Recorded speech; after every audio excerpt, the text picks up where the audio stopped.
So you like lists, huh? Little lists?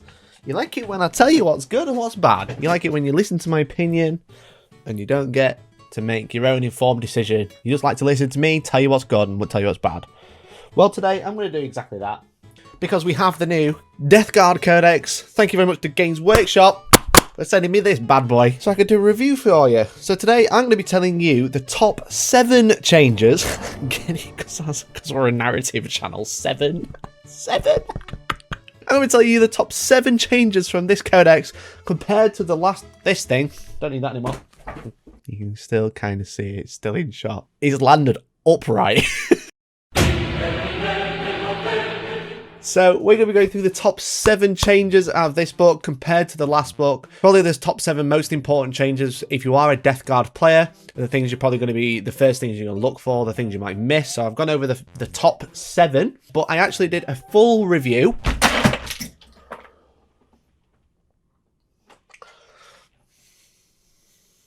I'm going to calm. I think I've had too much coffee.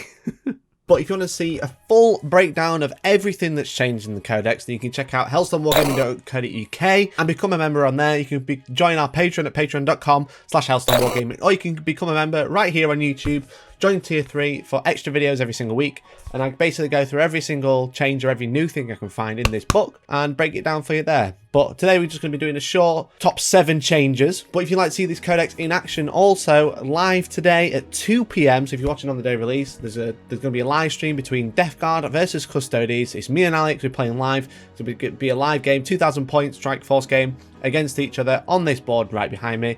And yeah, so top 7 now. On Premium, there's a full breakdown, and live at 2 PM, you can see this bad boy in action. Hell yeah. So let's go through the top 7 changes. Hopefully, by the time this video comes out, have not been revealed on Warhammer Community yet. So I've tried to go for rules that Warhammer Community haven't already talked about, so these are brand new that maybe you've not seen yet. Okay, so number 7 is the Flail of Corruption has received a little bit of a nerf / change. It's still 2 damage, but the wounds don't spill over in combat anymore. So the way the Flail used to work is that it used to get D3 attacks for each attack you apply to it.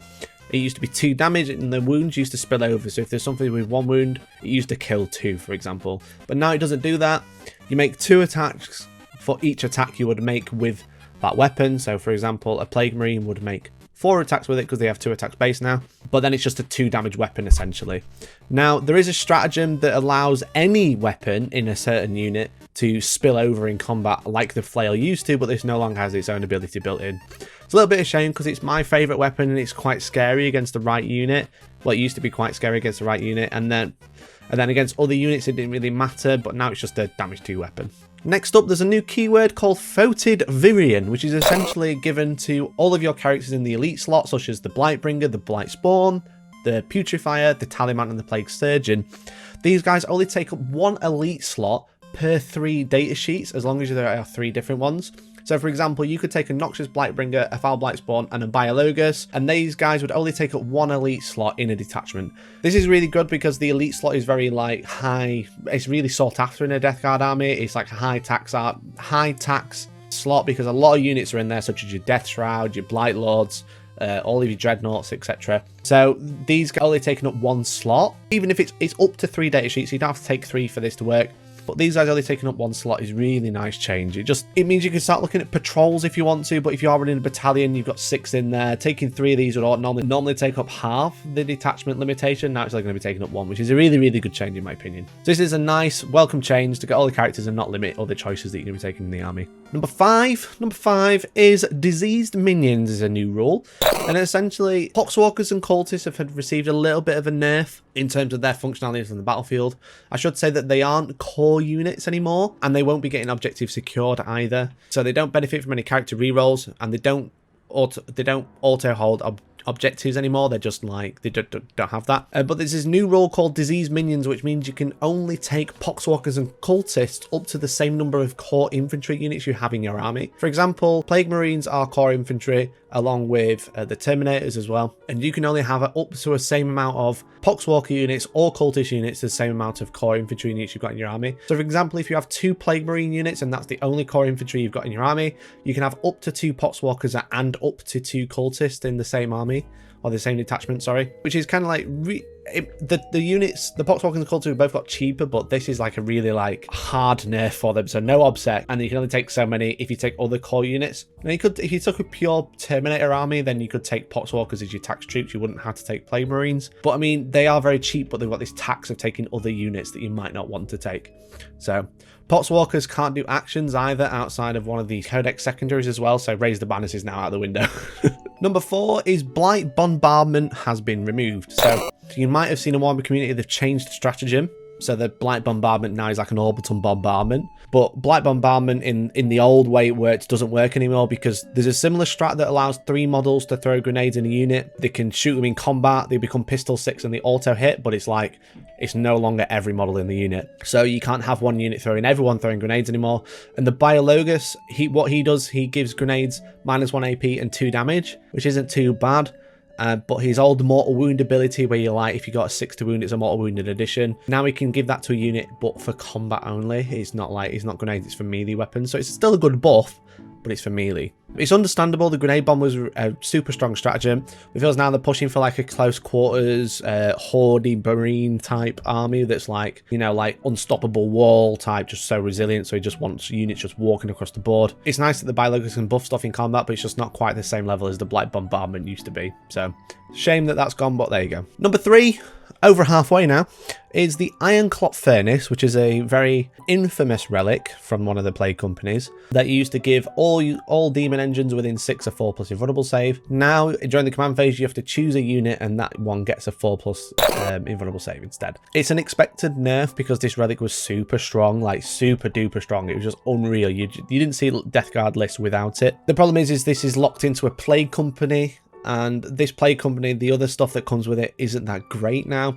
Now, I mean, the Warlord traits for the Plague companies, this is like a little aside note, the Warlord traits of the Plague companies are actually like contagion abilities, so the ability that they get expand the range as the game goes on, which is really cool. But for this Plague company in particular, the Poxmongers, it used to be the only one you take. Now you probably wouldn't take it all now due to this nerf, so which is a little bit of a shame, but there you go. Number 2, a very big change. So again, this is the top 2 changes, I think. So number 2 is Arch Contaminator. It's now close range. What it means by this is it has the same ability, reroll wounds for plague weapons.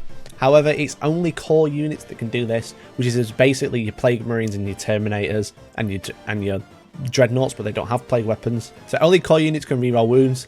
In addition, there's another limitation that you only get reroll wounds if the target is within 12 inches or they're in melee, which is a humongous change because like the plague weapons are really good, so they already naturally reroll wounds of 1. The fact that it's only core is already a big nerf because the things that have like long range plague weapons are basically the flamers in infantry or the blight launchers.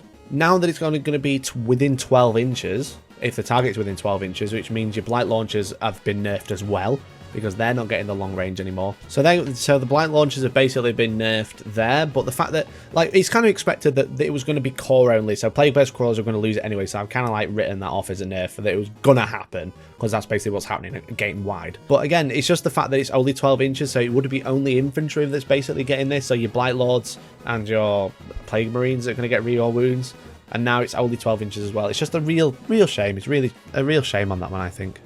Now, the biggest one, I think, the biggest change of the book, which is probably something that you should be concerned about if you play other Chaos factions, is that they no longer have Hateful Assault or Death to the False Emperor.